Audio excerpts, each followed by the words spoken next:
Good evening, everyone, and welcome to the third Talking History event for 2025. My name is Adam Paterson, and I'm acting head of audience and experience at the History Trust of South Australia. Ngā mani. Nadlu Tumpudni, Nadlu Gana Yatanga, Takandi. These beautiful Kaurna words acknowledge that we are sitting on Kaurna land tonight.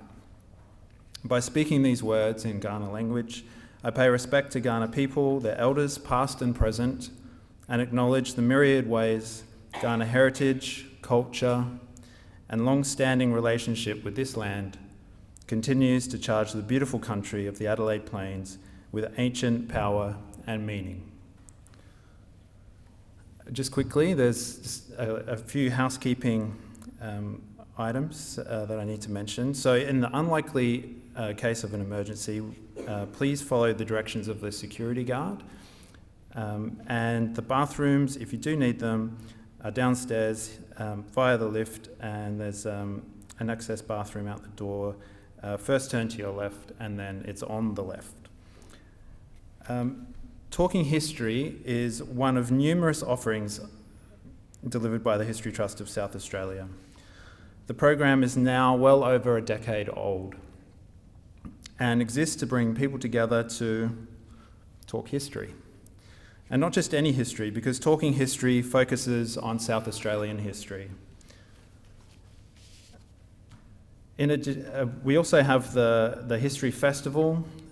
Some of you may know of that. Every May, for the whole month of May, the History Trust coordinates a statewide community-led history festival with over 500 events.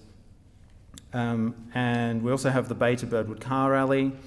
We operate 3 museums, a migration museum just around the corner from here, the Maritime Museum, and the National Motor Museum, where the Bay to Birdwood will be held in October. Every October we have the Bay to Birdwood. Just a little reminder for everybody about phones, including me, just make sure, yep. And Centre of Democracy here at the State Library of South Australia. And we have a range of other initiatives from education, collections management, and digital transformation.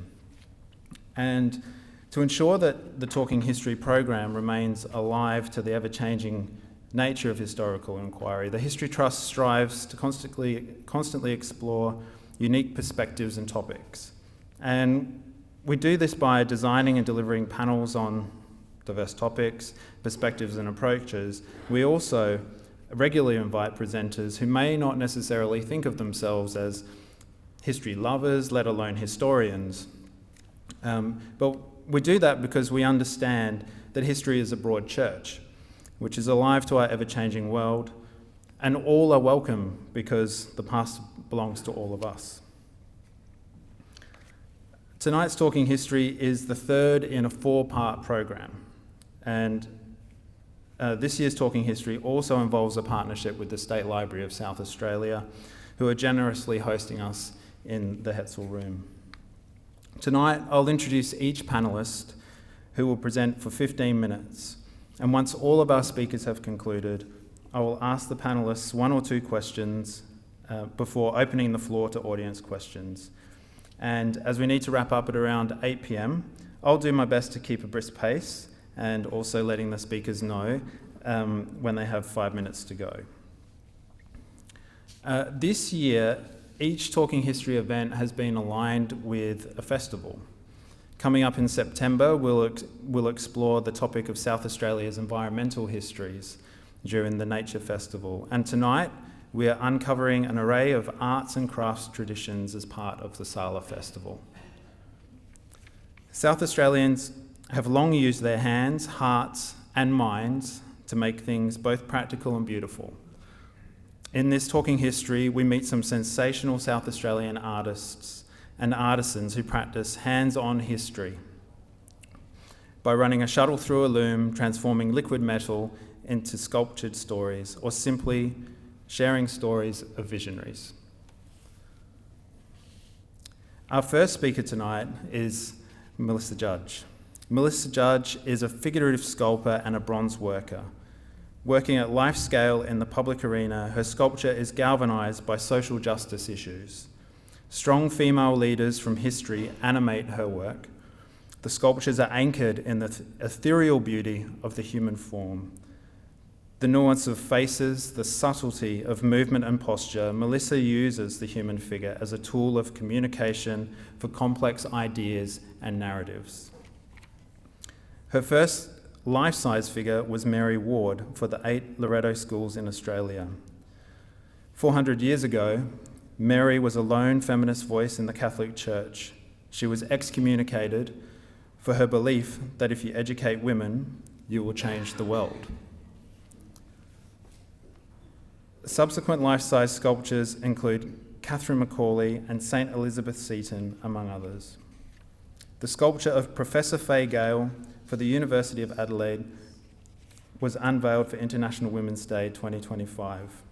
It is the first sculpture of a woman in the university's 150 years. Fay was a powerful advocate for First Nations rights and for gender equality.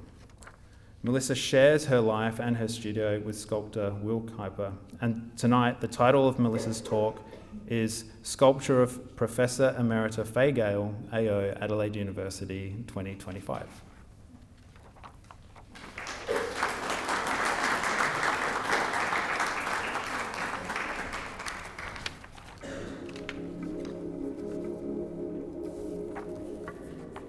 This is Liquid Metal Studios.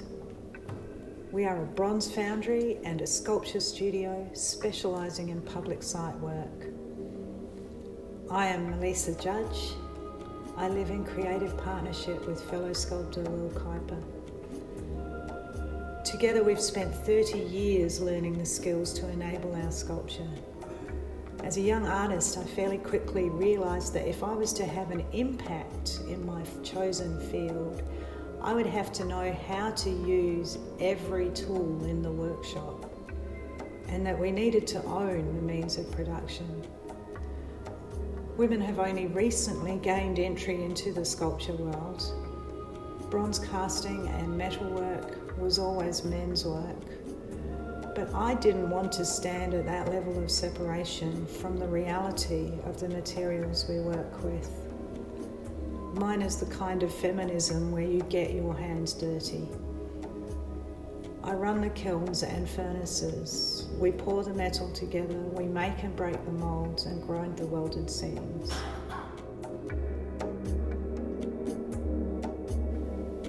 We live and work in a place where the Kaurna Nation touches the Ngurunderi Nation on the soft border between two cultural identities. We are deeply grateful to live amongst such beauty. The land is an active element in our sculptures. How can it not be? It creeps into every part of our lives.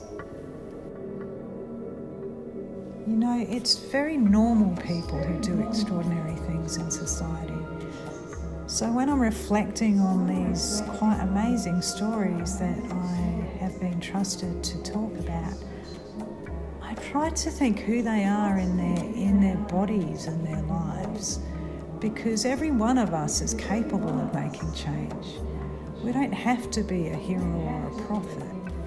And this is why I make sculpture that has very almost gentle gestures, but very familiar gestures.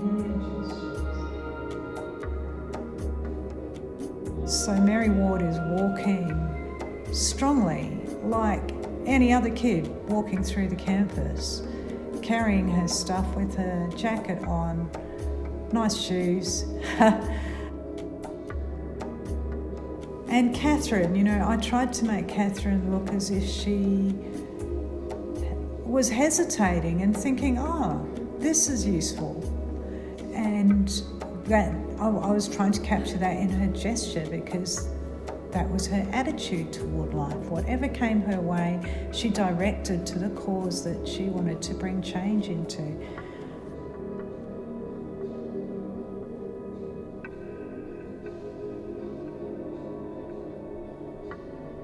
Seton was interesting because she was one of the first people who I've worked on who had all her papers intact.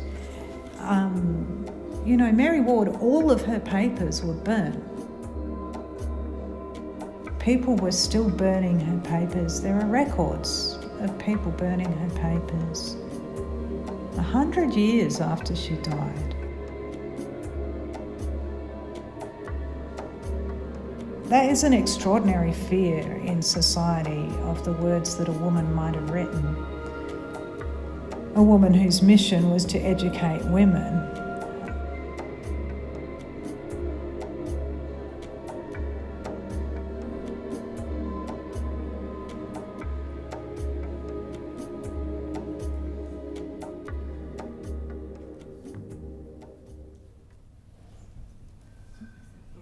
Good evening, everybody. Lovely to see your faces watching the video that I've looked at so many times.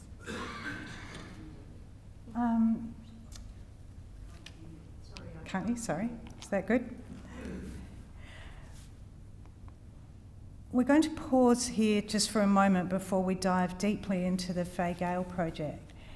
It's worth knowing that in Australia there are more statues of animals than there are of women. Don't get me wrong, we love animals. Artworks that explore our wildlife and environment are welcome and important, and our studios have made substantial contributions to the animalia out there. This is a case of not only but also. The statues of women that do exist in our public sphere are mostly nymphs, madonnas, angels, and other fictional characters. Sculpture can be a powerful narrative tool. If we posit that one essential role for monumental sculpture is to bear witness to the people and events that change the course of history, then the narrow scope of the monumental record is a genuine concern. The record is almost silent on the achievements of real women across the wide rainbow of leaders, organisers, politicians and activists who've changed our social narrative. There are few working people, no fathers with their children, no old people, especially no old women, not even female athletes. Rarely do we see the victims and refugees from a war, and there are hardly any beautiful, empowered First Nations faces, let alone LGBTQI stories. All are buried in layers of silence. By the same token, up until about 100 years ago, there were no women sculptors named and acknowledged by history. Women had no permission to work in this space unless a man signed their work, like Rodin signing Camille Claudel's sculptures. I suspect that we're only gaining the freedom of our medium now due to the notion that figurative sculpture is now irrelevant in a digital world. This is ironic, given that I can say with certainty that there isn't a single digital device or app in this room that will be functioning 100 years from now. Meanwhile, the statue of Fay Gale will still be standing in the university grounds, holding true to a narrative about female scholarship and achievement. So now let's return to the specific sculpture we're considering today. Professor Emerita Fay Gale, 1932 to 2008. Professor Gale was an internationally recognised cultural geographer. To explain that term, Professor Kay Anderson relates that her courses were a self-styled synthesis of strands of human and physical geography, a geography that sat at the interface of culture and environment, acknowledging the continent's distinctive environmental features as well as the landscape imprints of diverse cultural orientations or ways of seeing the world of the people who populated it. Fay's was a geography then that understood that people affect places and places affect people, that a map is more than a topography, it is a living history of relationships. She was the daughter of a Methodist minister. Her family travelled extensively through remote South Australia.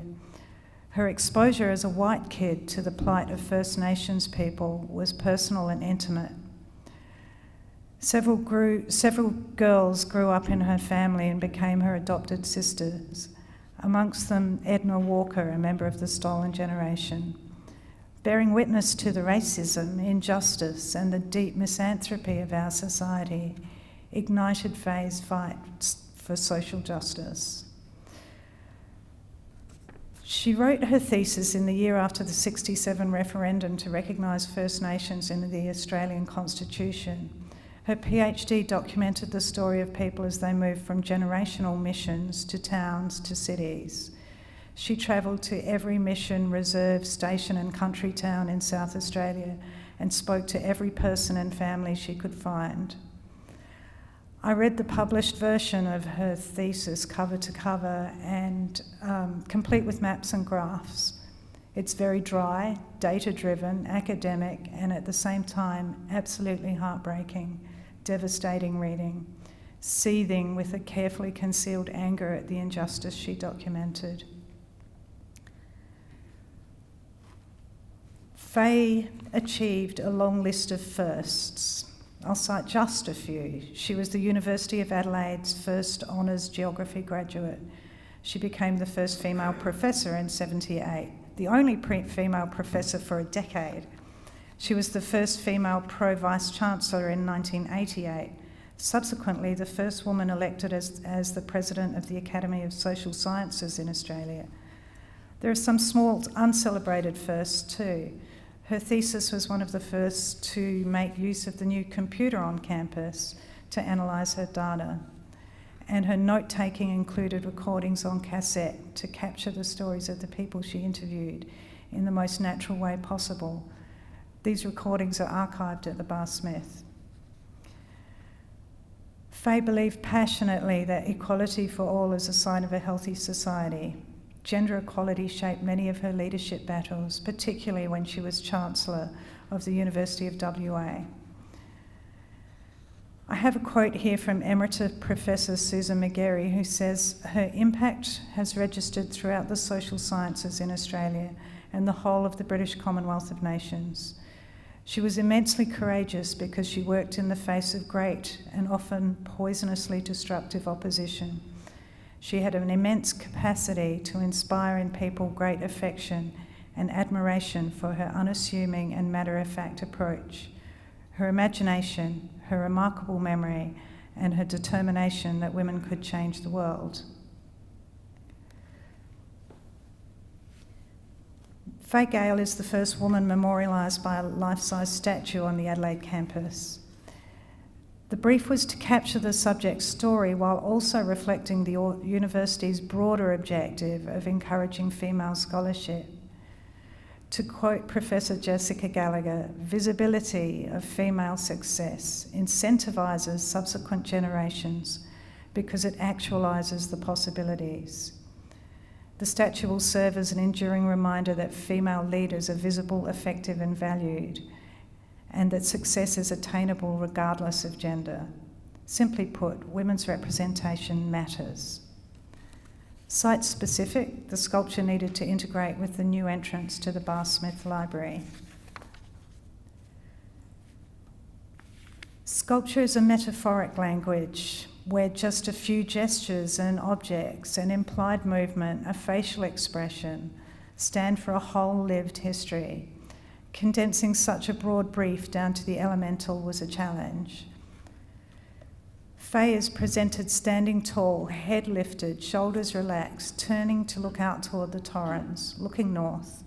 The pose is casual and active, a figure that pauses for a moment, choosing her direction forward. The primary metaphor of the work is the device in her hands. The compass is subtle and possibly not immediately apparent to a casual viewer. I wanted her to hold it the way every kid on campus holds their phone, casual and ready. The compass points true north, as does the sculpture itself. A compass for a geographer is an obvious inclusion, almost too obvious, but there are strong cultural symbolic references within the idea of a compass. The strongest association is in the way that Faye was able to keep her moral and ethical compass in every situation, most essentially when she was in leadership roles. The academic gown was an absolute requirement of the brief and became a character in its own right. The gown denotes the successful academic path, unity with history. It marks her seniority and her equal status with her male peers. She wears the robes with style and pride. Worth noting that women wear the same robes as men, big, shapeless and bulky. Her street clothes that we glimpse under her gown anchor the sculpture very specifically in 1988 when Fay Gale was promoted to Pro Vice-Chancellor. Fashion is political. All through history, women have been announced, denoted and categorised by their clothing. How women dress is a statement on how we are perceived and accepted by the world. It's clear from the photos that Fay dressed for her position. She took her style cues from Lady Diana Spencer, power dressing, padded shoulders tapered to a narrow waist, wide belt and buckle, and pencil-lined skirt. I would have liked to have put her in her muddy boots and her hiking gear, but it wasn't really an option with the academic gown. The portrait was a genuine challenge. To do a good portrait in my medium, I need a lot of profiles, or I need a life model who looks a lot like the subject. We had very few photos of Fay, and we struggled to find any with a clear profile. Family and friends, however, clearly communicated their hope that the portrait would be sympathetic to the person they knew and loved, the warm and slightly asymmetric smile. I was terrified of meeting her daughter at the opening because she had told me that she wanted it to look like her mother. And it actually was a joy to realise that she does resemble the daughter and mother. So these photos are Fay's daughter with the sculpture. The base stone is an artwork in its own right. We worked with stonemason Brent Quilliam. This is a piece of Mentaro slate, the raw quarried edges showing on two sides, cut and honed on the other two sides. The contours are reminiscent of our South Australian landscapes, ancient worn stone, perfectly apt for capturing the idea of culture being embedded in the land. The quote was hand-lettered by Quilliam, who's a master craftsman. The quote itself was chosen by the University Guiding Committee after deep deliberation. There are two maps on the base to give historic context. The large one is from Fay's thesis, hand-drawn like the maps in her notebooks and copying her handwriting style. The map names all the missions and government stations in South Australia at the time of her thesis. The second map of Croker Island in the Northern Territory is folded and closed. Fay had intended to extend her research to the many notorious stations in the NT, but she was expressly forbidden to visit them by the government minister. Croker Island Mission is where her foster sister Edna was taken when she was forcibly removed from the family that loved her, from the cattle station where she was born, where her father was the owner, who had on numerous occasions warned the police away at gunpoint when they attempt to kidnap his beloved daughter. The practical logistics of large artworks are completely mind-bending. The sculpture was our single focus for 18 months, from research, design, engineering, sculpt, moulding and bronze casting, assembly and install. We work in the tradition of the old masters, traditions that go back thousands of years to the ancient Greeks. The figure is always sculpted first, unclad, every measurement accurate to the life model. The robes and clothes are then sculpted separately over the figure. This method ensures that the figure is dynamic and energetic. If we consider that every muscle moves and volume changes with every small change in position, then we understand why modelling a figure which is mostly concealed by clothes or academic robes is completely necessary. We read people at a glance, intuitively. Every nuance of a pose communicates. It takes a team to pull a project like this together. My husband, Will Kuiper, worked as my associate sculptor throughout the project, essentially resolving every drama with the fabrication. The sculpture wouldn't have come together without him. Lost wax bronze casting is a complex and very old craft which we detail on our website. We made all the moulds and waxes. The bronze was cast in 35 segments with the help of Tim Thompson's foundry. Will welded the segments together and constructed the engineer armature, and I spent hundreds of hours detailing the seams with my Bluetooth earmuffs on, listening to podcasts. We're deeply grateful to our project manager and advisor, Doug Gardner, to Guildhouse Professional Services for the artwork commissioning, to PJB Engineering, the advisory team at the University of Adelaide, which included Kate Sinclair and Sian Woolcock, Uni project manager Aidan Moon, without whom the install could never have happened in the tiny window between completion of building works, O Week and Women's Day 2025. We installed under cover of darkness in a perfectly orchestrated dawn raid.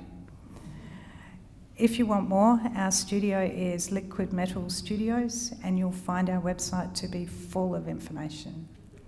Thank you for your attention.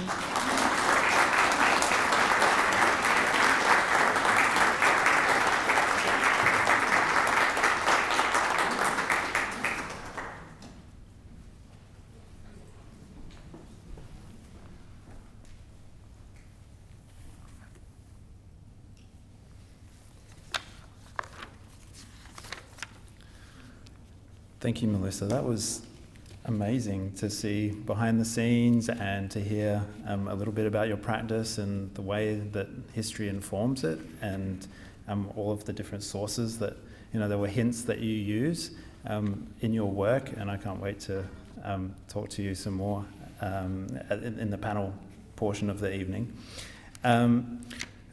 So it's now time to introduce our second speaker, Alison Giles. And Alison has a Bachelor of Arts in Aboriginal and Intercultural Studies, a postgraduate diploma in secondary education specialising in Aboriginal Studies and English. Alison worked in the Catholic education sector as an Aboriginal specialist teacher for 20 years before returning to study and receiving her Masters in Curatorial and Museum Studies here at the University of Adelaide in 2022. She is now in the second year of her PhD candidature. Alison has also been a lifelong craftsperson. For the past 8 years, she's been working with a Sydney-based master weaver. These two aspects of Alison's life, her Aboriginal studies and craft, come together in her PhD research topic, which explores the impact of missionaries on the traditional crafts of Aboriginal women in remote Australia between 1920 and 1960. Tonight, the title of her talk is More Than a Coiled Basket, Other Crafts from the Mission Years. So please join me in welcoming Alison to the podium.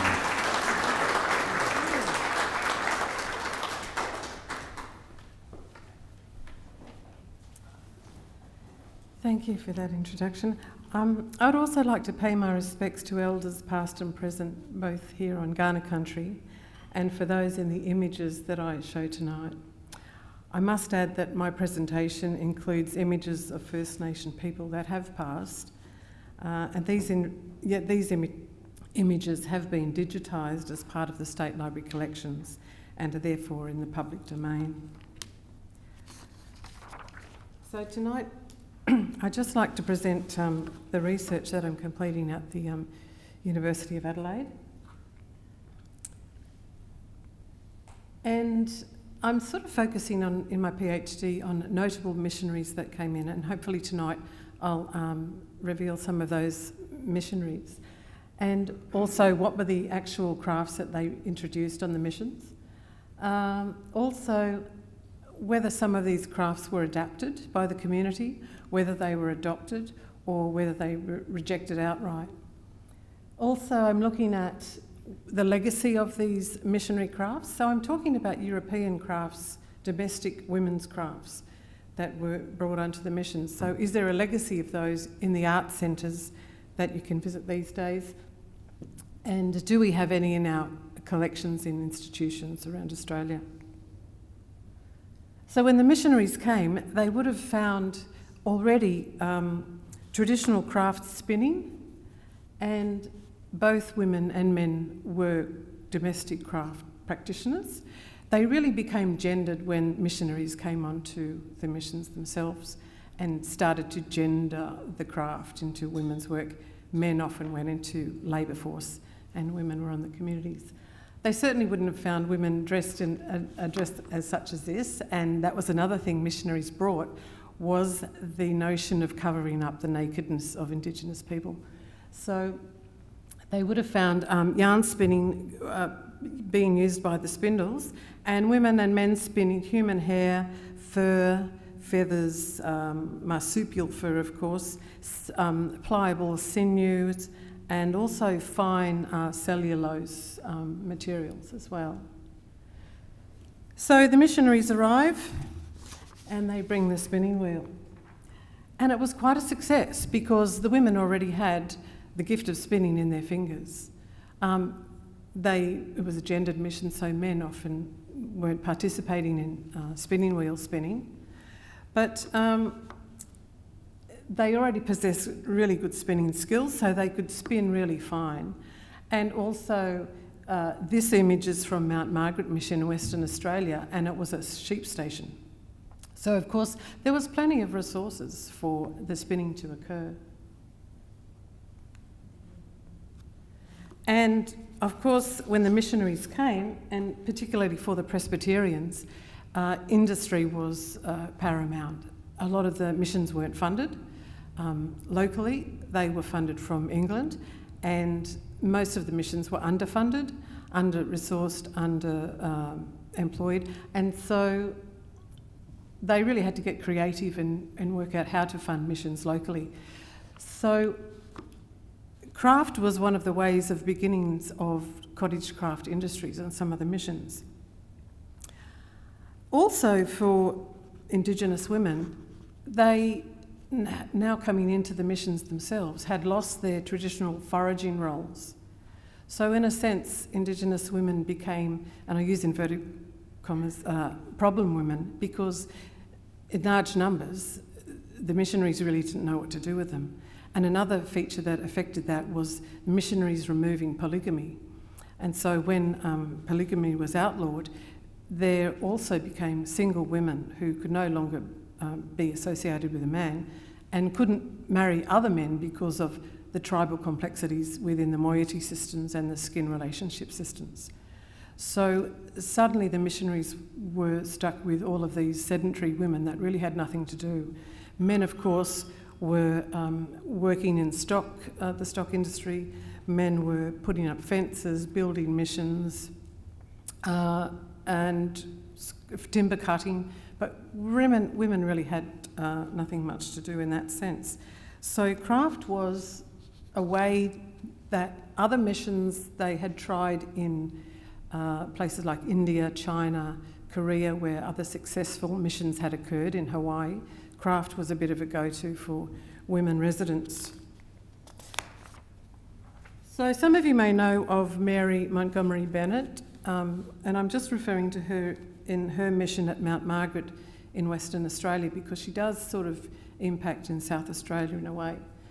An interesting woman. She grew up on a cattle station in Queensland and went to finishing school in England, married in England, became widowed in England, and was involved in the suffragette movement in the early turn of the century. So when she returned to live back in Australia, she came back into Western Australia. She'd always kept in touch with what was going on in Aboriginal affairs while she lived in England. So she was sort of friends with knowledge of Daisy Bates, Radcliffe Brown, Professor Elkin, those people who were writing about the conditions of Aboriginal people. So she came back in to Perth and she took a position at Mount Margaret and really brought craft in as a way to emancipate Aboriginal women. That was her sort of prime focus. She was a witness at the 1934 Moseley Royal Commission into the plight of Aboriginal people, and her argument, of course, was Aboriginal women in particular. So through craft, she was hoping to commence these craft industries where women were paid. A lot of the missions, depending on the denomination, often paid, some didn't. The residents would just receive rations. But she was adamant that the women would be paid their due what they would do. So she brought in big looms and lots of interesting things besides the spinning wheels we saw before. And part of my research is to look at what we call visual research methods, and that's really exploring historical photos. And I was lucky to track down lots of photos, especially from Mount Margaret and also Goulburn Island and Owenpelly. But here, because I've got knowledge of weaving, because I've been a long time weaver, I could tell straight away that it's a Swedish loom, and they were flat packed and they were brought from Sweden. And I can tell that they were doing a lot of spinning because the warp yarns are coming from spinning bobbins. So they would have taken the spinning bobbins off the spinning wheel and plonked them on probably nails there. And that gentleman is winding the warp to prepare for some cloth. All woolen cloth because they were at the Mount Margaret sheep station. And there's a lovely picture of Rosie, and you can also tell from the photograph that they're weaving plain weave cloth because they're only using 2 shafts, and weaving becomes more complex the more shafts that you put on. So they're weaving plain weave. They're making things like linens, bags, tray mats. There are other photos in this collection of women actually wearing clothes that they'd cut and sewn. Beautiful, very modern garments for the day. There are also photos showing that they were weaving up to 50 to 100 metres of cloth. So lots of wool was going in through this. Selling items, often the missions were sending articles back to their mission stores in the city. So modern housewives could buy these sort of niche Aboriginal artefacts. But my research is in particular of European craft, not the woven basket craft. And there's Mary Montgomery Bennett. Oh, sorry, we're going backwards. We don't want to go backwards. There's Mary Montgomery Bennett in her craft room. So we've got women hand carding in the front at the lower left there. Behind them sit the spinners and then the weaver. So she really, in a sense, did emancipate these women and did empower them economically. But probably not to the extent that she wanted. The Moseley Royal Commission actually made things really difficult for Aboriginal women in Western Australia. They were already suffering under the 1905 Act, but in 1934 they didn't adopt any of the recommendations made by Mary Montgomery Bennett or Bessie Rishbith, who was another woman for those times. And of course the removal of children and further tragedy was what was sort of came out of that. But in 1948, Mary Montgomery Bennett travelled to Ernabella, and many of you will know Ernabella and Pukaja community. I'm sure quite a few have been there. It was a Presbyterian mission started by a very famous Adelaide surgeon, Dr. Charles Dogood, and his wife Phyllis in 1937. Mary Montgomery travelled there in 1948, and she taught the women there weaving and spinning and sort of made sort of improvements and really got the technique happening there. There was also a sheep station, so there was lots of resources of wool. And of course the missions had to be self-funded. And into the mission in 1954 came Winifred Hilliard. She was born in Melbourne in 1921, Presbyterian Lady College student. She did really well in arts and crafts, and so when the Second World War came, she was taken into the drafts war department. She became a draftswoman at the war department there. And when she left after the Second World War, she did further theological studies and became a deaconess, and she headed out to Ernabella and took the position as craft teacher there. And I will just, because time's wasting away, some of the activities that they were doing at Ernabella was floor loom weaving, tapestry weaving. They were weaving a lot of tartans because they were a Presbyterian mission. and kangaroo moccasin shoes. And the photo on the top left, she also got them doing artist residencies, and this one is in Mittagong, in Sturt Mittagong, if some of you know the craft workshop at Mittagong. It's a beautiful place. And they're working there with a master German weaver, Elizabeth Nagel. They were there for a good time, I think 5-month residency. So that was pretty good. And of course, other activities they did were the Walker rug mats that you might be familiar with. I brought one in tonight to show, and I'll ask my husband to hold that up if he's prepared to do that. So they, in this sense, they're adopting and adapting their traditional designs and styles and that. And you can see the beautiful work. I was lucky to find one online and bought that.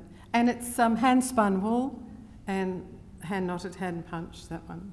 So beautiful Walker designs.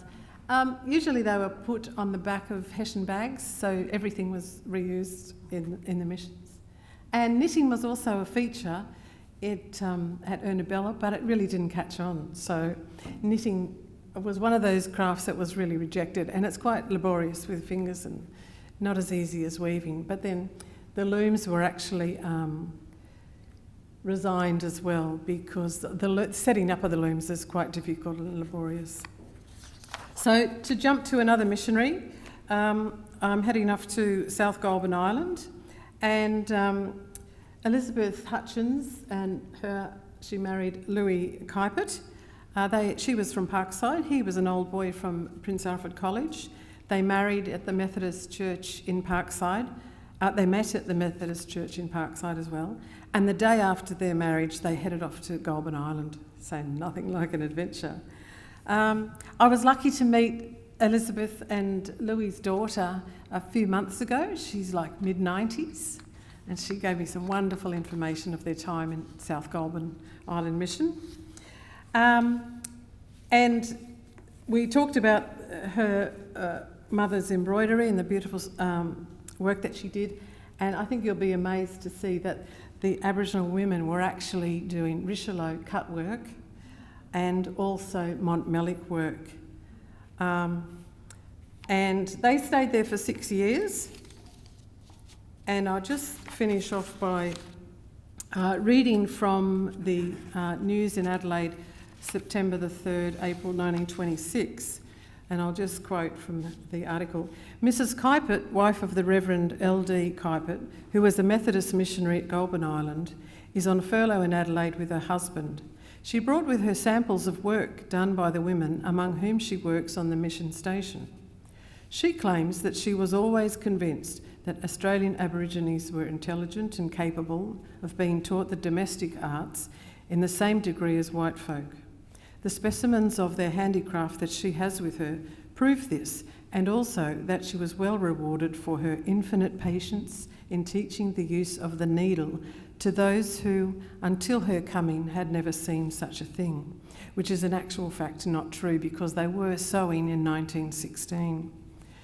There were dainty lawn handkerchiefs with lace edging, tray cloths and doilies in Richelieu and Montmelic, all beautifully fashioned and spotlessly clean, although they had not been washed since the dusky fingers of the native women and girls had finished them. So despite the condescending language of the day, here is evidence of what crafts they were doing in some of these really remote outposts. So just to finish up, it's a lovely photo of a lady on the left embroidering at the Owen Pelly mission. And on the right is Mrs. Kuipert with her sewing circle. And the ladies there are sewing garments to be worn. And there's also 3 Fijian ladies. The Fijians were brought over to work on the missions as domestics. So thank you. I hope it's enlightened you a little bit, and it's not all coiled baskets for sure. Thanks very much.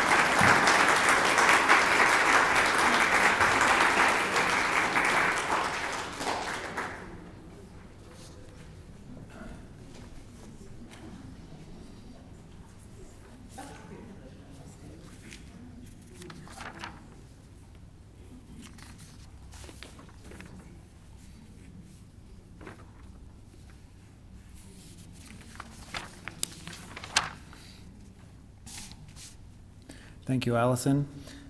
Our third and final speaker is Dr. Louise Bird. Louise is the Principal Heritage Assessment Officer at Heritage South Australia Department for Environment and Water, where she leads a team comprising historians and paleontologists, which was a surprise to me. She is also an adjunct research fellow at HTSA Creative. Louise is a historian with 25 years' experience and writing about South Australian history with a particular focus on architecture, design landscapes, and the built environment. This evening, Louise's presentation explores the influence of the arts and crafts movement on the oeuvre of three cousins who worked in the design professions in Adelaide in the interwar period. The title of Louise's presentation tonight is Designing Cousins, an introduction to Elsie Cornish, Guy St. John Macon, and Lawrence Hotham Howie. They are some names. Please join me in welcoming Louise to the podium. Thank you.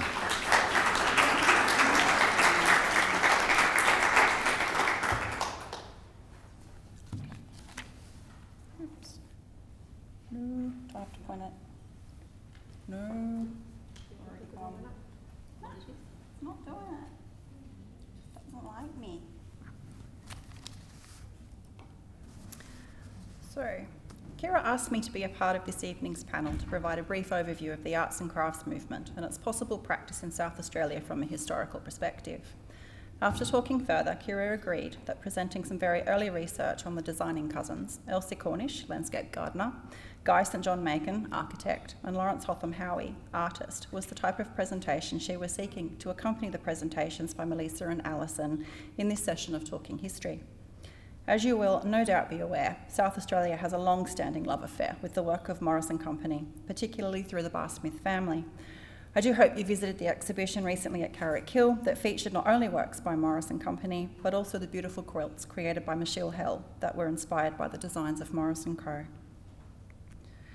William Morris, who with friends and colleagues established Morris & Company in 1861, is widely acknowledged as the founder of the arts and craft movement, which flourished in the second half of the 19th century and found its greatest popularity at the turn of the 20th. In South Australia, as we tend to do, that popularity continued into the first half of the 20th century. For most, it is a style, but for the few, it is also a way of life. The arts and craft movement was a reaction to industrialisation and the impacts it had on people's lives. It looked back to the past to foreground the skills of master craftspeople and handicraft workers to produce buildings, gardens, furniture, interior decoration, and objects we would call the decorative arts, as opposed to mechanisation and the use of machines to make art. Nature was a key source of inspiration. Houses and gardens were to be of the place, something that Australian academic and philosopher George Seddon defined as the genus loci, or spirit of place. Simply, the house should look like it is grown from its landscape, or at least appear to be a part of it. To achieve this, buildings were to be constructed using local materials, that is the stone, timbers and clays for brickmaking, from the area, while its design should draw from the vernacular architecture. In looking to the past, it was Gothic architecture that was viewed as a true and proper form of architecture for England.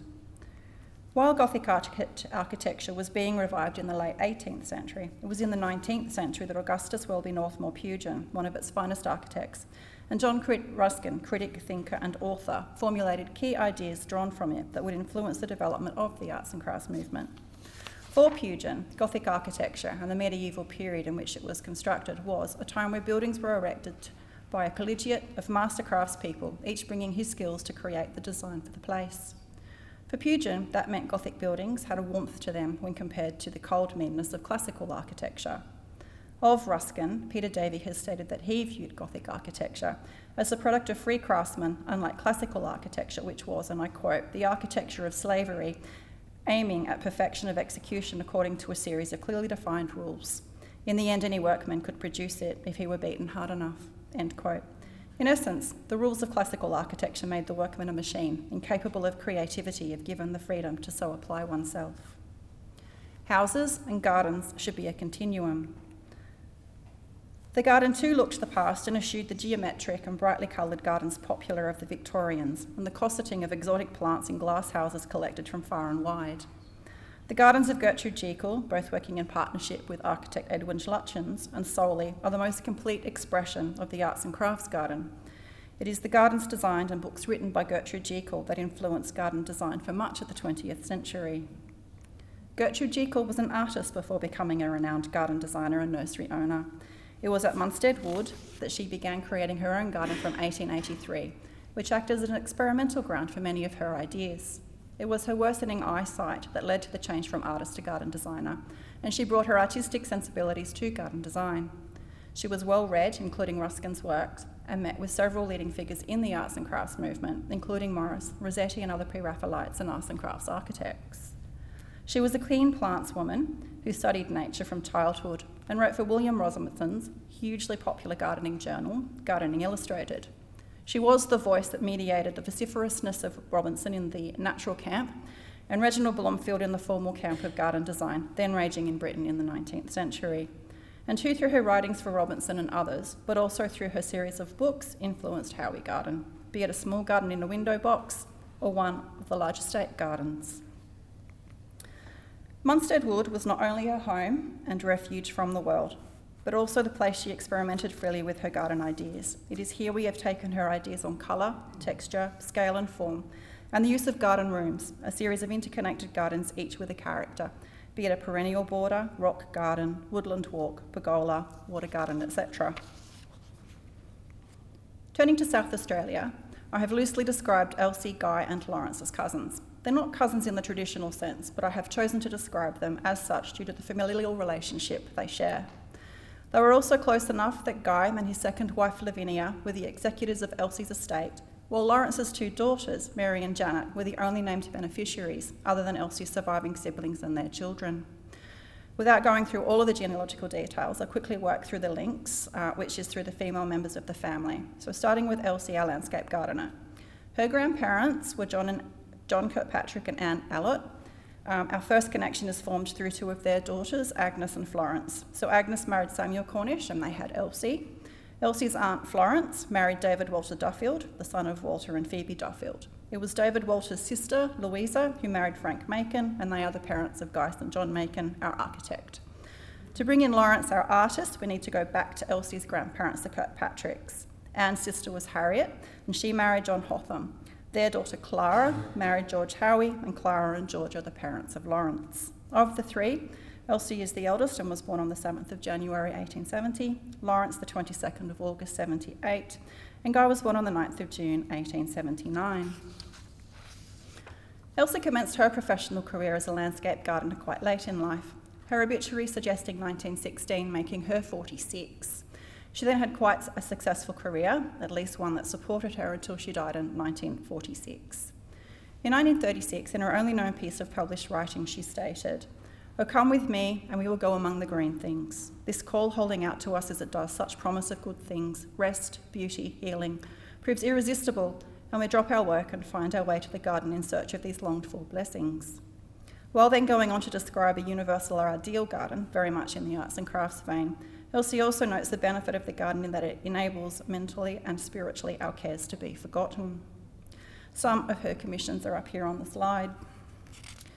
Elsie's gardens drew strongly on arts and crafts elements and the work of Gertrude Jekyll in particular. Tim Richardson, in his book English Gardens of the 20th Century, described the popular Gardens for Small Country Houses, authored by Jekyll and architect Lawrence Weaver, as a well-illustrated sourcebook of ideas rather than a visionary manifesto.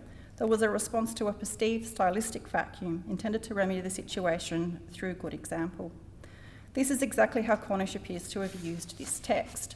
It provided templates for various features found in her designs, notably such as the garden house at the Darling residence. And you can see the black and white image here is actually from Jekyll and Weaver's book, and that is the garden house that was once at the Darling residence at Palmer Place. That image is some 20 plus odd years old and has since been redeveloped, so I'm not sure if it's still there. Elsie's gardens tended towards greater formality and were designed to complement the house and follow Jekyll's advice of not attempting too much, important for the often limited space of the suburban allotments she was confined by. The design of her gardens are best described as inspired by the arts and crafts style. However, it is her advocacy and use of native plants that draw from the ideas behind the movement. Elsie stated, "We are learning too the value and beauty of our native trees and flowers and making better use of them. We have not known them very well and they have been difficult to procure and so have been neglected. A far wider range is being made available to us." Elsie herself contributing to that availability through the small nursery she ran from her home. Elsie was also fond of succulents and other exotic species suited to Adelaide's climate. Design for climate was something architects Walter Bagot and Guy St John Macon were writing about at the same time. Evidence of formal collaborations with architects are yet to be found, but Elsie was supported in her work at the University of Adelaide by Walter Bagot, and she created gardens for the house designed by Eric McMichael for Sydney Wilcox and Guy St John Macon for photographer Douglas Darien Smith. The image is there, that is the Wilcox resident garden there in the bottom, that is now St Anne's. There's a section of the rock garden from Glenat for the Harvey family, and then in that top corner there, that is a sunken garden, an area next to the Port Cochere she designed for Sir Sidney Kidnan at his Aringa property in Unley Park.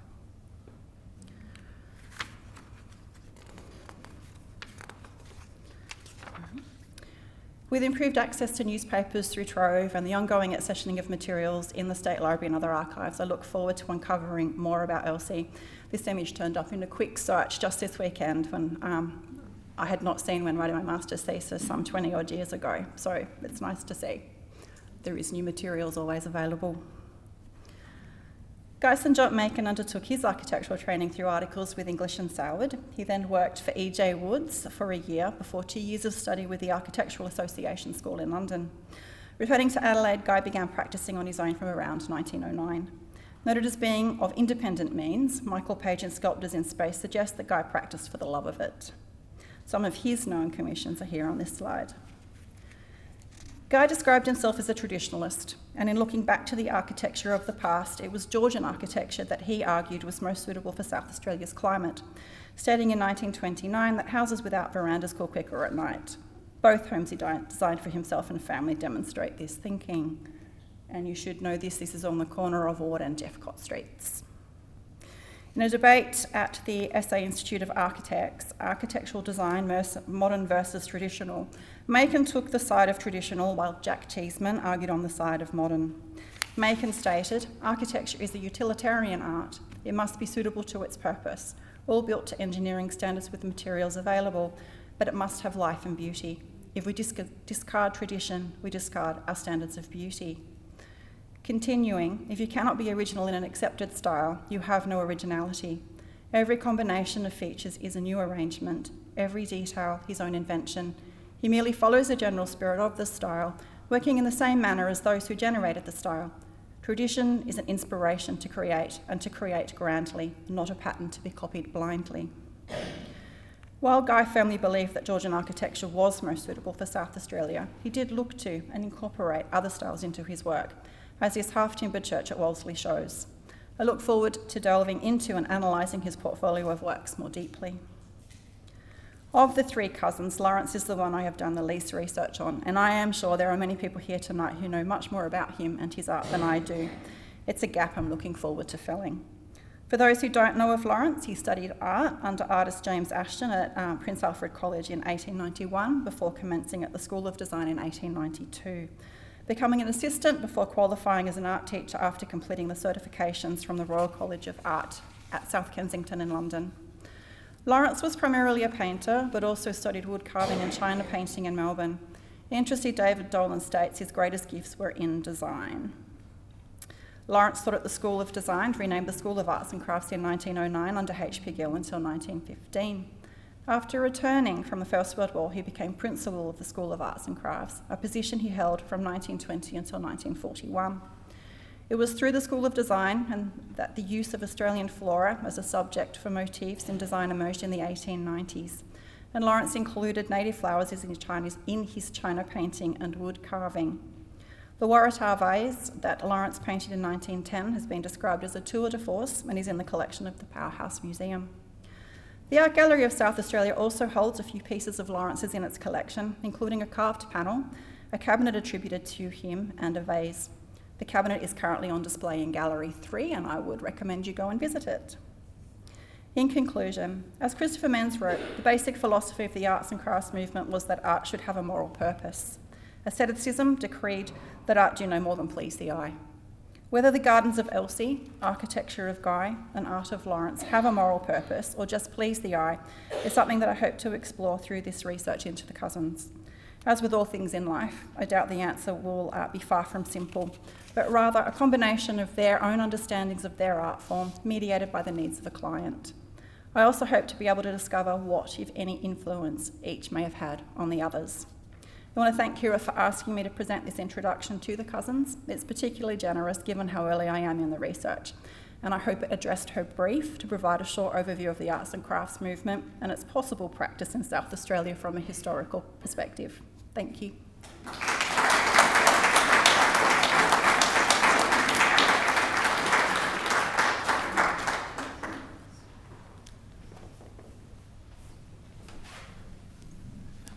Thank you, Louise. Louise, Meliesa and Alison, would you like to join me on stage now, please? And we'll start the panel discussion.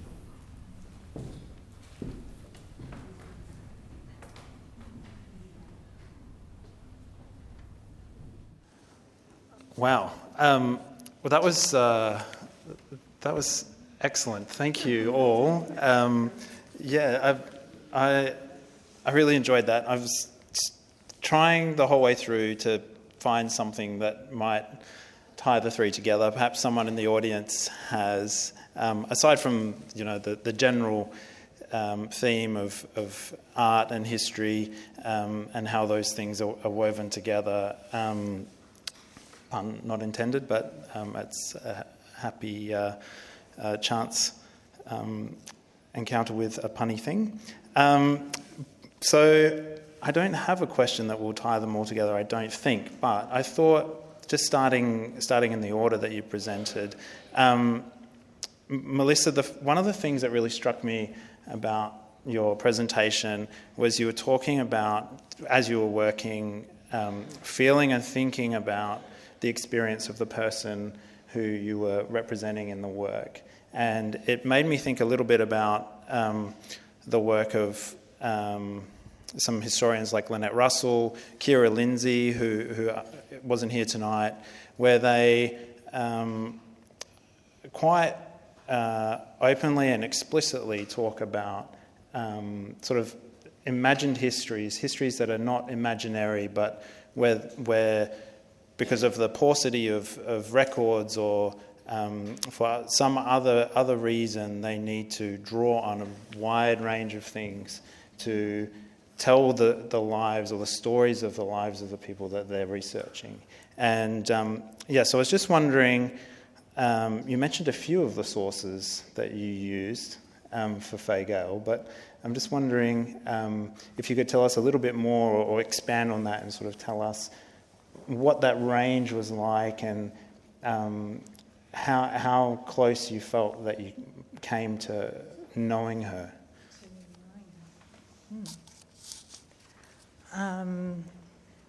Interesting, having just spent the last 2 weeks making my speech shorter and shorter and shorter. I read everything I could get my hands on, and there's so many people in this community who knew Fay personally that were giving me documents that she'd either written or papers that had been written derived from her work. So I read as much as I could, and took quite a long time to actually come up with the final version of the design that sat easily with me. I quite often do sculptures that have quite a lot of movement, but this actually felt like it needed to be anchored in place in a lot of ways.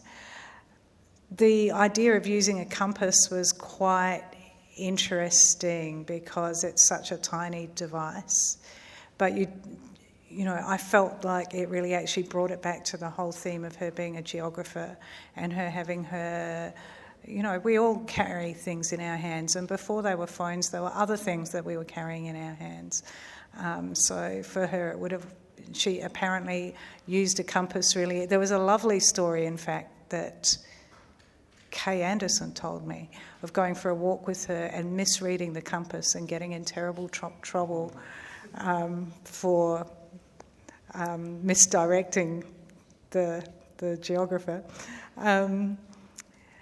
So yeah, we were trying to bring together a lot of story into one single image, which is always my challenge.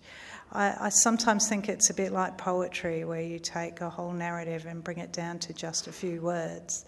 And for a sculpture, you take the immensity of what I was reading and bring it down to just a few elements. I feel like there were things that were missed, and hopefully people will be tempted to go and read more about her. I think particularly listening to your talk, Faye did a lot of work around the fact that there was a difference between First Nations women's culture and First Nations men's culture, and that had been completely missed by our society as we worked around things. So a lot of her work actually brought that to attention, and I couldn't quite figure out how to get that in more apparently into the sculpture. I think that's one thing that's missed. We had it in the quote at one stage, but the quote was finalised by the university, so yeah. I'm not sure if I answered that or not really, but yeah. I think so. There was sort of a second part to the question, maybe just quickly. So when you're working and you're learning more and more about the person, do you think that doing the work helps you incorporate that knowledge in a bodily way? I guess I'm interested in that because of the work that we do at the History Trust with young people, where they might be engaged in some sort of art activity as part of a public program. So in your experience as an adult artist, does the work and the sort of piecing together the story, and then as you're doing the sculpture, you're thinking about the person, do you feel like you sort of embody, you learn it differently? Do you talk about it as you practice? Live and breathe it, you mean? Yes. It does become it's a very obsessive process, being a sculptor anyway, I think. So, and the clay was made at my home studio, so it was really all day, every day, all week, every week for months, working to a very tight schedule. And you gradually think your way further and further and further into the person. I had a very lovely life model who was working with me, and she talks a lot herself about social justice issues, and environment issues was her big thing, because you talk a lot with your life models. So I feel like I embodied the ideas, but the best photographs came very late in the piece. So I don't think I fully captured Faye's particular stance, the way she personally would stand. And but I didn't. It took months for the university to get the photographs to me that I needed, and they needed me to be working. And they kept saying it is both the history of Faye as well as the idea of female scholarship in a more generic way. So I had the body fully sculpted before I started the portrait, and it was when the body was fully sculpted that I finally got all the photographs for the portrait. So in some ways, it worked out, but it maybe doesn't fully embody Faye. I do think we got her face, but I do think we also got that idea of a strong female leader into it, which was what the university was after. Yeah. Great, thank you. Louise, I was just wondering about, there was so much in that presentation, and I love the gardens in particular, but there was something across a couple of the cousins around the inclusion of Australian flora, and maybe I missed it, but I'm just wondering, is there a link to the moral purpose of the arts and craft movement and the use of the Australian flora and fauna in the gardens and then in Lawrence's work? Or are those two things unrelated, or is there some kind of moral aspect to that? I don't know about moral, but I do think it does go back to that kind of arts and crafts movement, the philosophy and ethos. In England, they were looking at planting their native plants and flowers, which is what we then brought over here, and I went, yeah, we're going to have beautiful gardens that are reminiscent of those English gardens, but to actually look at the climate and what suits our vernacular, our place, not someone else's place, and to incorporate that into the design, I think does speak to that, and then also looking to that in the art that Lawrence was doing. So I believe both Elsie and Lawrence were doing that, and then Guy through looking at climate and trying to design for climate while still looking back to the past. Okay. And I also wondered about the comparison of the classical and the Gothic. There was a mention of slavery and that anyone with a certain amount of pressure applied to them could produce a classical building or something along those lines. But a Gothic building would require significant labour as well, right? So I'm just wondering, do you think it was a fair comparison? It is a very romanticised, idealised version of the Gothic that these people were looking back to, very much so for Pugin and for Ruskin, ignoring the realities of the situation, yes. Okay, thank you. And Alison, I did have one. I've got a few questions written down here, but I might keep it just to one, and then we can head out to the floor. So I was just wondering about the weaving crafts, and have they continued? Do the art centres today that are at those places continue to have weavers there? Has this tradition sort of continued on up to the present? As I mentioned in the speech, it's really was up to the missionary lady that, and I used the term lady because it was them that really did it, that whatever the missionary lady brought onto the mission was really what you got. So some missions did millinery, some did embroidery, some missions did weaving on looms. And I think looms really didn't survive because of the labour intensity of the setting up of the looms as such. And sort of fashions changed as well in the 1950s when women started to go into the labour force.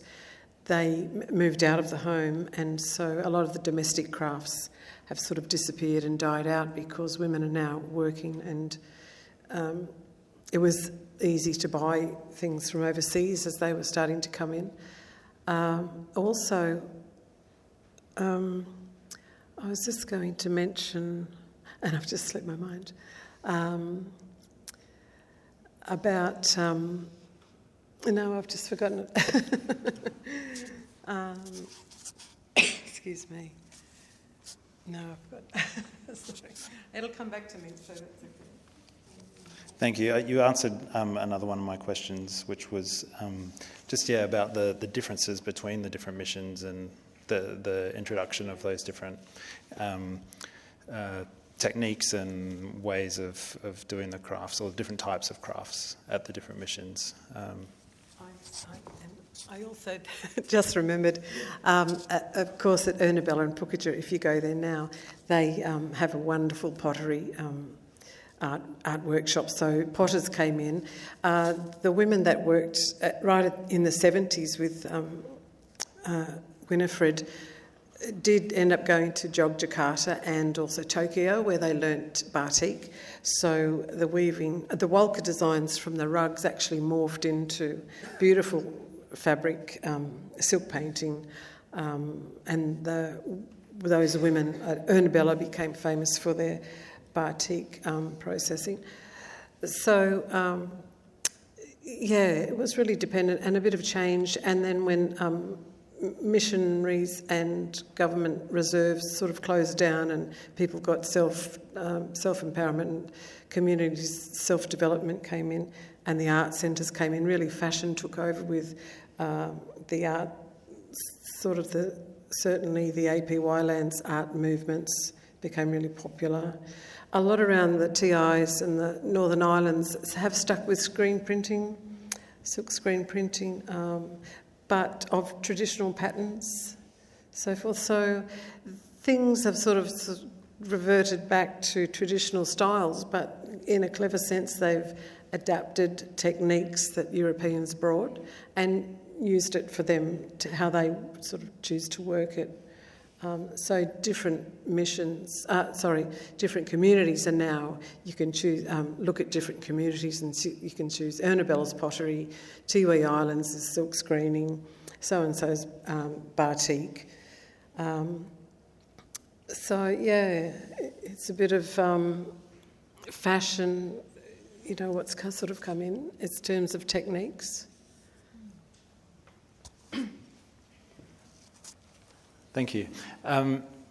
So now we might cross to the floor. So if there are any questions out there, please don't be shy. We have the wonderful Suzanne who will help with the roving mic. So, yeah.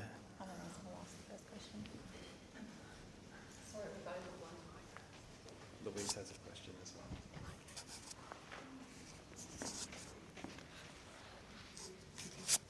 well. I want to ask Alison, have you seen examples of the Urnabella weavings and the fabrics that you were talking about in collections? I've never seen them and I'd love to see them.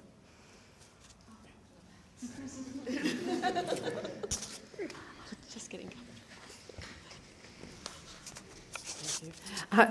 It's really difficult to find those, apart from the Walker rugs, which I just happened to snag on eBay. I never go on eBay, I've never looked at it, and this one day I thought, I'll just have a look and see, put in Urnabella, and that rug came up. I thought, okay, I don't care what the price is, I've got to have it. And the next day was a collection of their Walker designs in watercolours or gouache colours painted as posters.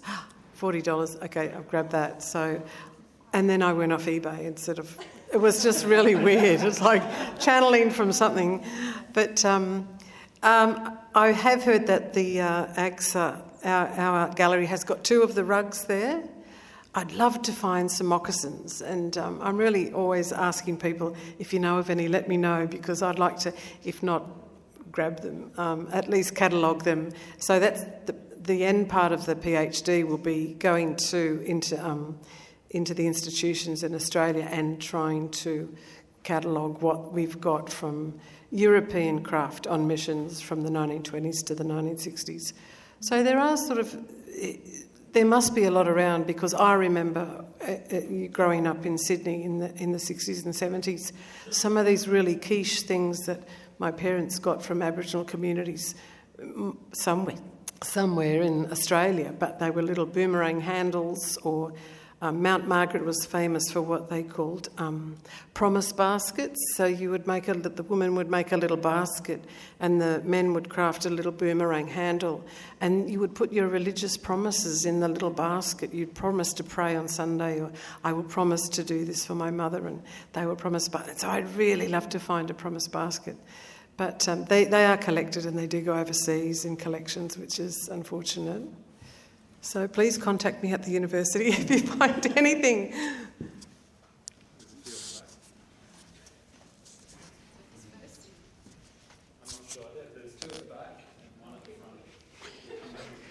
Oh, I'm getting my steps in. I just want to say I did some work at the Lutheran Archives, and they've got some moccasins.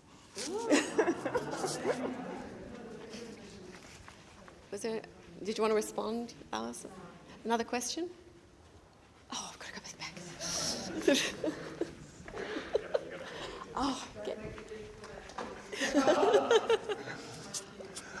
This isn't a question for you, Alison. I've had the luck of hearing you talk a few times about this, and obviously in the halls of the Napier building. But I did just have one question. You mentioned briefly how obviously some of the art forms, were rejected, some of the styles were rejected, like knitting. They just did not catch on.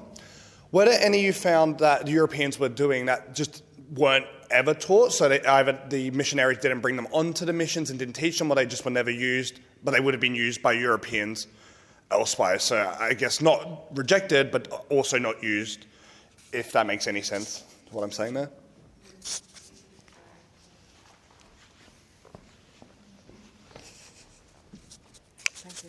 It's really interesting because it's like modern women. Some women do crochet and love it, and others do knitting, and others do weaving and things.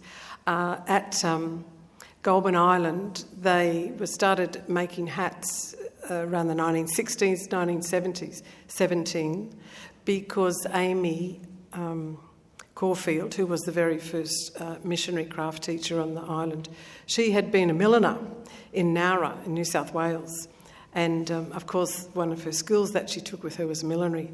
Now, for Indigenous women, having anything on your head was a no-go.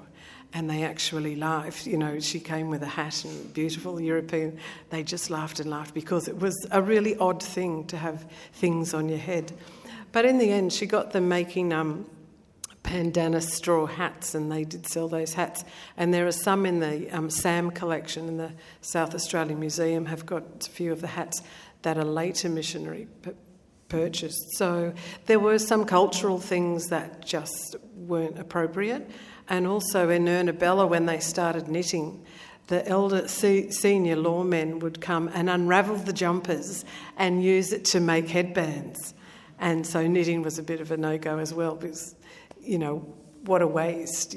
This wool, this red wool, is really important to law, ceremony, not to be worn. So there were really good cultural clashes there, which would be a wonderful thesis in itself as well.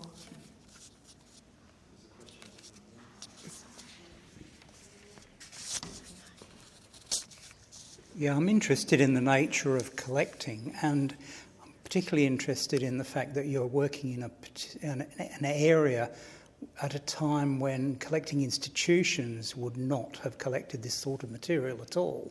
And the only people who would therefore have it will be private collectors. And one of the interesting things about the nature of that is that private collectors' collections go through cycles and they die effectively, and that material ends up coming out. And I think that explains one of the reasons you got your rug on eBay, is that almost certainly has come from a deceased estate. And I think that's going to be one of the interesting things for collecting institutions to deal with, is that this sort of stuff comes up 50 years later than it went out into the private sphere, and then it suddenly comes back into an ability to collect it. And I think most collecting institutions don't really think about that. They don't really deal with that enough to actually absorb it into their collections, because this sort of material is very much of a craft type rather than a fine art type material.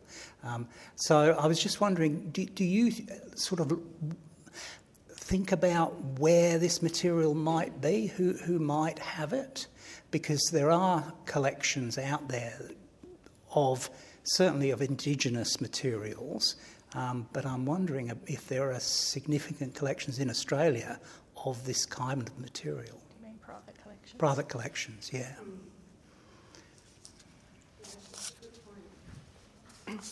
Yes, it's a good point. And because I'm a craftsperson, and my mother and my nana did Richelieu, the cut work, they were cut work embroiderers. And being a female craft, and I've accumulated my mother's and my nana's work, I knew straight away I have to work with women. And so I always try and track down the female through the family tree. And one of Mr. Kuipert's relatives gave me the family tree so I could track down the females who probably would have, may not always be the case, but probably would have got the craft. And sure enough, that's how I found Mrs. Kuipert, Christabel, up at Meadows. And we were talking in the kitchen, and I asked her, would you have anything left over from your mother at that time? And one of the things that's really popular in archaeology at the moment are these really intricate neckbands that Aboriginal men are wearing in historical photos. And there's an argument that the designs and the neckbands have come from the Macassans and the Cowpangers and that from the north. And they're very fine glass bead work. And she said, no, I haven't got any of the embroidery, but look at these neckbands. And she threw like a dozen of them on the table and don't tell anyone because archaeologists will just dive on those. And they're not actually from the Macassans. That Mrs. Kuipert was teaching them to make these embroidered neckbands. So I always sort of focused the women would get the craft. And I've just met the granddaughter of Amy Caulfield, who was the first white woman on Goulburn Island as the missionary. She was 29, and she said, I've got my grandmum's family album, and we've got lots of her stuff. And I just went, yes. It's women who pass on craft, and that's a significant thing, not to be gendered, and that's not always the case, but it's usually the case because of the sentimental value. So yeah, it's a really important point for my research.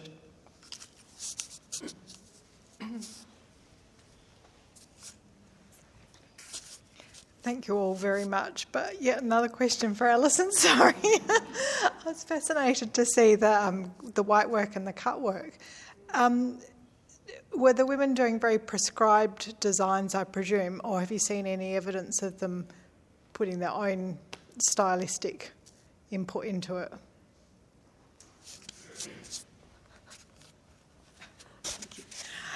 No, unfortunately not. It may sound a bit of a generalisation, but the aim of the mission was to Christianise and it was to civilise.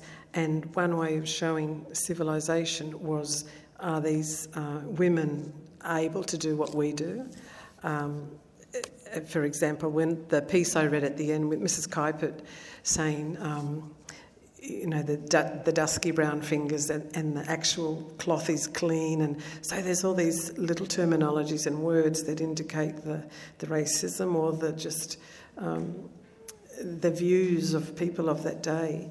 And missions also, depending on the denomination, would outlaw anything that was cultural practice, polygamy, tribal practice, incorrect, like elder marriages with young women. Some missions were really strict and wouldn't let them do anything. Other missions, like Ernabella and Dr. Dogood, who set up the Presbyterian mission, allowed them to do whatever. They didn't have to wear clothes. They could go hunting when they wanted to. They could just move in and out of the mission. Other missions are really strict, had dormitories, fencing, no language. Yeah, so it was really up to, which was your question before, Adam, about the different denominations. And then, of course, you had a lot of Lutheran missions. There were also Moravian missions, Catholic missions, closed Catholic missions. So it was really a bit of the luck of the draw you got, which was a sad way to put it, but... But now we are, and I'm hoping to actually take some weaving up back to Goulburn Island and get the women to paint. What we do is paint the warps with some of their designs, and then we weave a fine cloth, and you'll get like a Chinese shade of a really faint, subtle look because you've woven cloth into the design that's painted on the warp. So that's a bit of a new thing we're going to look at, which would be interesting. And no one's really doing it anywhere. But the women might say, look, not into that, don't like that. We want to do baskets. It's always like all craft. You try something, if you don't like it, you move along and do another one.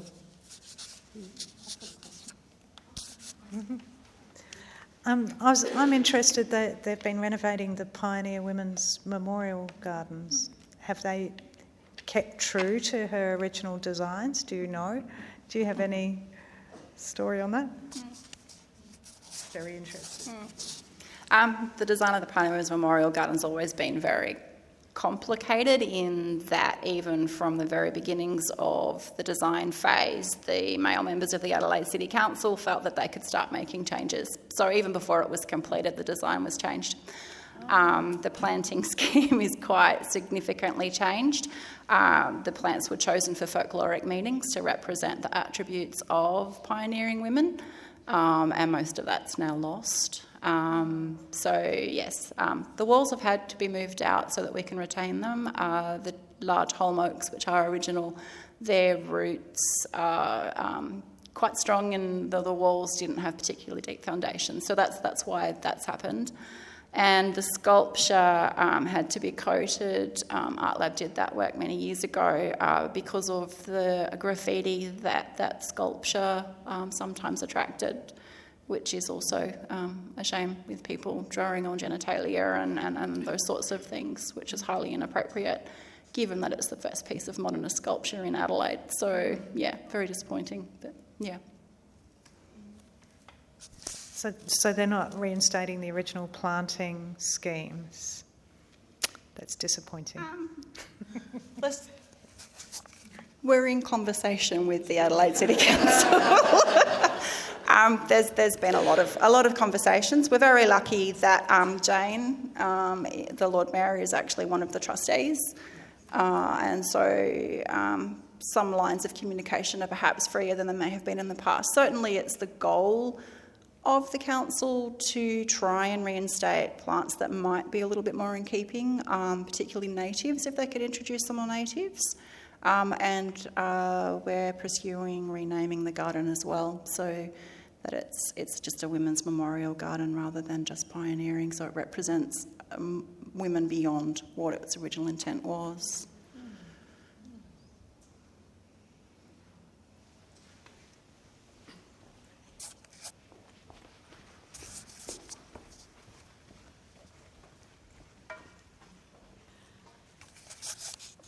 It's been a fabulous evening. I've really enjoyed myself.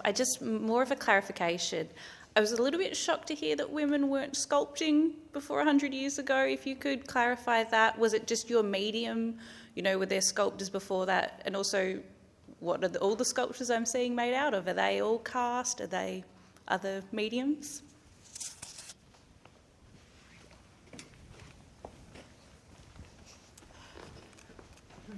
Thank you. Women were genuinely sculpting through all of time, I think, right since the beginning. But it was tradition that if a woman, if you apprenticed to a master sculptor, he would sign your work. And the few women who were allowed to be apprenticed to the master sculptors, they very rarely had their work signed. So Camille Claudel, who I cited, Rodin signed all her early work, and it was only because, I don't know, she did actually create a small career for herself, which fell apart eventually because her relationship with Rodin fell apart, and her career as a sculptor was completely pinned to him. But if anyone in this room can just go, sculptor from 200 years ago who happens to be female, I will give you a cherry ripe. We have all the names of the artists, but no female artists were acknowledged, but they were definitely working. Just not receiving any kind of acknowledgement. The public collection in Adelaide, quite interesting actually. There were no bronze casting foundries in Australia until the 1970s. So most of the foundries, most of the bronze sculptures across Australia were brought in from foundries in either England or France and shipped over. The Australian sculptures that are bronze cast and in our cities were usually the artist would go and work in England for a while, make the artwork and ship it back. So it's mostly bronzes. There's mostly bronzes or stone in our public collections. Bronzes are all hollow. People don't always realise that, but bronzes are always, the very old ones will be maybe a centimetre thick, but they're hollow metal. You can't cast a solid metal in a life size. and if you tried to, it would shrink, obviously, because metal expands as it heats and shrinks as it cools, so solid sections don't work in a casting.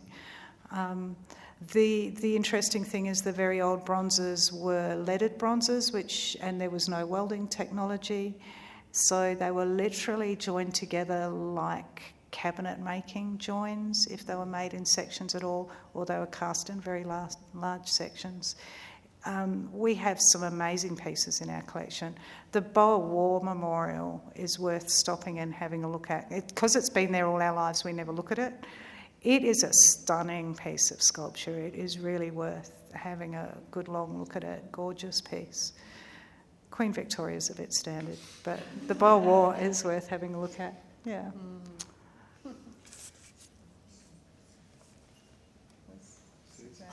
That's right, I might have Teresa Walker, who worked in the 1840s in Adelaide, created wax medallions. Name of a sculptor. Well, you see, I didn't You know. got a cherry her. right. Well done. I'll buy you a cherry right. That's excellent. No, it's good. Thank you for that. I'll find out more about her. Okay, are there any more questions? Teresa Walker. We do have some time. Probably to shout as well. To take the cast of your sculpture, your clay sculpture, do you have to cut it up in order to make it hollow, or do you? Lost wax casting. It's really the original method of making complex sculptures. We make the clay, which is a positive. These days we use a rubber, which is a silicon rubber, to make a copy from it, which is your negative. So it's like the negative of a photograph. And we actually have a case mould around that because the rubber's so flexible it needs something rigid to hold it in place. That's all in sections. So as we think of our sections, we're thinking both how it will come off and go back together again, and also where it is best welded, because you can't weld in a tight, you would think an arm would finish here, but you actually can't weld through here. So you have to finish an arm here or finish it up here. So you have to figure out your sections. So you've got your positive, you've made a negative in your silicon. You make a second positive, which is a thin wax, a very specific wax that goes for bronze casting. It's quite a rigid wax. That's your 5mm thick all the way through. So it's like a Easter egg with the texture on the outside. So that's your second positive. That gets encased in a material that is fireproof, goes into the kiln, and this is why it's called lost wax. It burns the wax out and leaves the negative. So that's your second negative. And then you pour the bronze into that empty space, and that's your third positive, that's your sculpture. But that's all in sections. And everywhere that you've poured, to pour it in, you have tubes and things attached, plumbing, and that all turns into bronze as well. So that all needs to be cut off, all the edges cleaned up, everything matched and perfectly welded back together. More cherry ripes for anyone who can spot the joins in Fay Gale. We're all going looking now. Yeah, no, don't. But yes, that was 35 pieces, quite a big job. Do you only work to commissions, or what are you working on now? Right now, I'm catching up on all the small pieces that I didn't pay attention to last year. I'm making a ballet dancer for a private collector for their architectural home, beautiful architectural home. We're working on an idea for another private person who's doing a memorial piece for their daughter who died very young, so they want to put something in their garden for her. And we're finished. One of the Mary wards, there's 8 Mary wards, one of the Mary wards, they closed the school, and we went over to Perth, picked up the sculpture and brought it back here for them because they didn't want it vandalised when the school closed. After 150 years, people were angry that the school was closing, or 100 years. So that's in our studio. We've just restored her, and she's going to her new home in a few weeks, which is still secret, confidential. So there's lots of little projects going on, and waiting for the next big one, whatever that is.